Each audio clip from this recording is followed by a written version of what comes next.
Why did he do this when it would eventually destroy this world? Didn't he think ahead?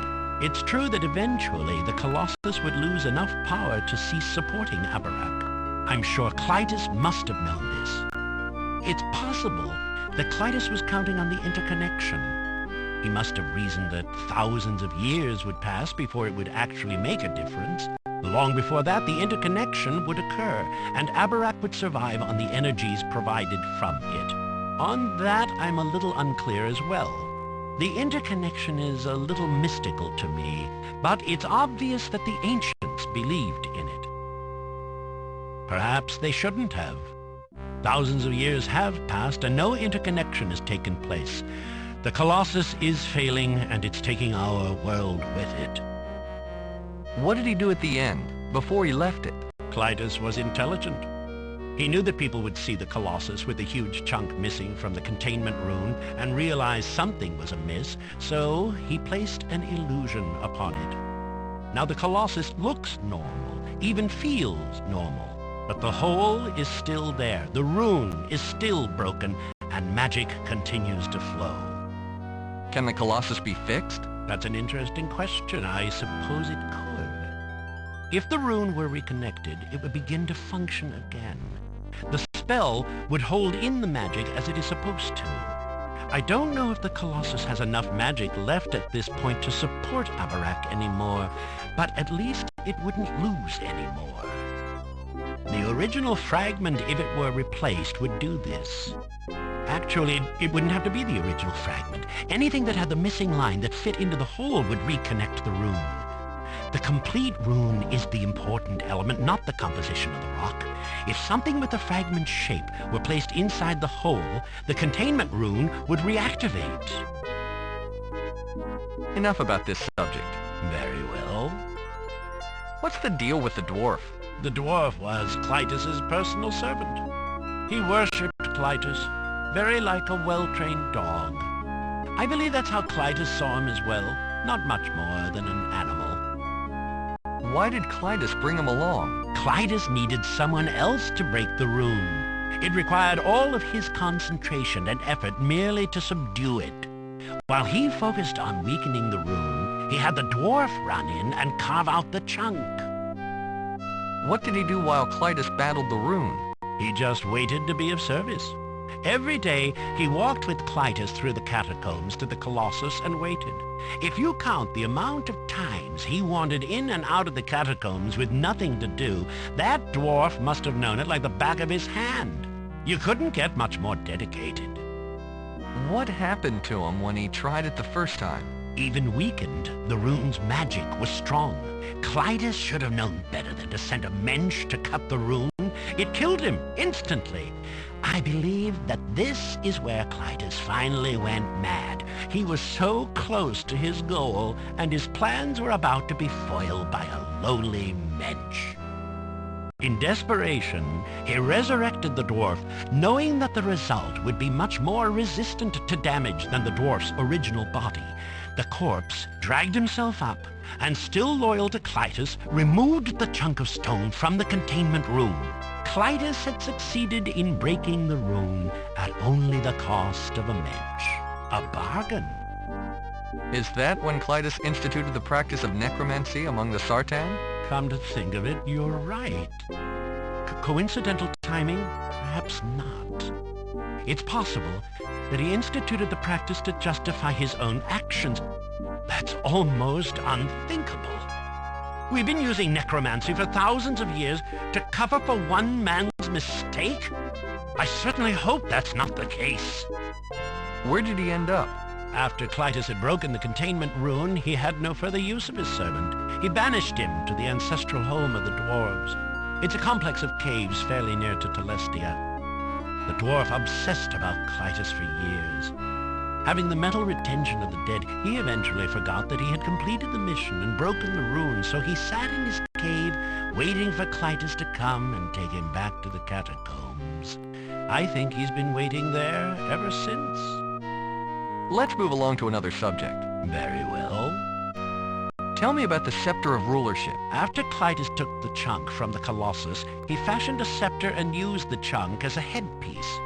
He brandished the finished product at the council and demanded a crown. They caved in almost immediately. What kind of power did this scepter have? Mostly destructive.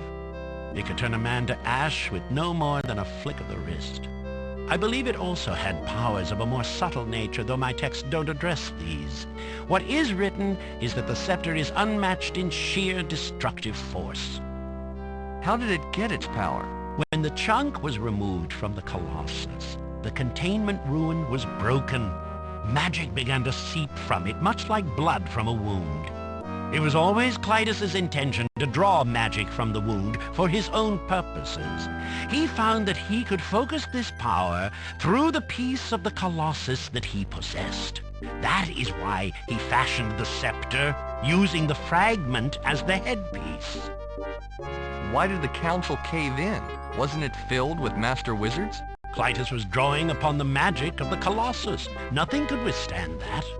Where the other wizards had to weave the rune construct slowly into the air and pull the possibilities of their spells into this reality, Clytus could just disintegrate them with the wave of his hand. Before any organized resistance could be brought to bear, Clytus had eliminated any council member powerful or stubborn enough to oppose him. The others fell into line like cattle. Is there any way to counter the scepter? That's like asking if there is any way to defeat the Colossus. In a sense, it is the same thing. The scepter draws upon the Colossus's power. It cannot be overcome. Although it wouldn't be necessary to overcome the scepter if it were rendered useless. This is just a wild thought. But the scepter focuses the power of the Colossus that is leaking from the broken containment rune. If the rune were completed and the containment spell resumed working, the scepter couldn't draw upon the magic. It would be useless. All of this speculation is worthless as well. You can't render the scepter useless without completing the containment rune. You can't complete the rune without replacing the headpiece inside the Colossus, and you can't get the headpiece without rendering the scepter useless. A vicious circle. Where is the scepter now? When Clytus grew too old to rule, he placed the scepter in the hands of his eldest son, Clytus II, and disappeared. The line has continued unbroken until this day. Clytus XIV now holds the scepter and rules Abarak. I would guess that he has it within his palace. Let's talk about something else. Very well. Can you explain why Clytus ran away at the end? I have a theory. After he passed the scepter on to his son, it was only a matter of time until he passed away, either naturally or at the hands of one of his many enemies. He decided to come here, to a secret cave where he could hide forever. Clytus entered and decided upon a small chamber for his final resting place. He cast an illusion spell upon the entrance in order to keep everyone out. Even if someone found these caverns, they wouldn't penetrate his inner sanctum. He had reasons to want not to be discovered. At the very end, he cast a self-immolation spell. This is surprising, but not totally unexplainable. I believe that Clytus actually feared resurrection more than death itself. By destroying his remains, even before he was dead, he assured himself that he would never be raised. That's why you found a pile of ashes inside his robes, which were fairly intact. The self-immolation spell destroys the body of the caster, but nothing else. It appears that Clytus wanted to minimize the chances of anyone finding and raising him, but even so, his actions seem extreme. His remains were completely destroyed. Why did he bother hiding in these forsaken caves guarded by an illusion spell? I wonder if he was hiding anything else. Do you know how I could get to the Colossus? The Colossus is located in the middle of the catacombs in the foundation of Clytus's palace. It's said that only the descendants of Clytus I are shown the way through. No one else is allowed in. Even if you were able to sneak back into the palace, I can't imagine how you would find your way to the center of that maze. Besides Clytus, there's no one living who can show you. That's all I need to know. As you wish.